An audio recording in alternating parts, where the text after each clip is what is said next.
Well, welcome back to another Dynodaze video, and as you can see, a silver EP3 in the house. Today Richard has fitted some modifications which we'll go through towards the end. We're going to do an ECU exchange and start mapping, so stock power run, here we go.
Bit low down there, mate, bit low down.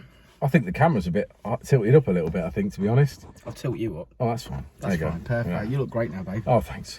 Right, so what have I got to say? Silver EP3 came in today, had a 4-to-1 manifold fitted. Well, we'll start from Saturday because it got recovered in on Saturday. Customer says it hasn't ran for a long time or hasn't ran for a while, so they trailed it here because they didn't want to drive it here. So to be fair, I thought it wasn't going to start this morning when I went out to it because it said obviously check it over, make sure everything's all right, blah blah. So I thought mate, whatever, but went out to it, started straight up. So started it up, drove it in, put it on the ramp. Jensen quickly fitted a 4-to-1 manifold on it this morning and did that. Quickly 4 hours later. Quickly 4 hours later, yeah. But I had a couple of other things I've got to do this morning, so then I dropped back on it. Jensen finished at lunch, so we moved on to do other things. Customer wanted RDX injectors. I'm not entirely sure why he wanted to fit them because of the mods he's got. Obviously, didn't, in my opinion, justify it. I think he had a failing injector. So there was a conversation about injectors. Maybe the fact it's been stood for a while, he thought if I just change the injector, I know the new and I ain't got to worry about it. So maybe it was just that.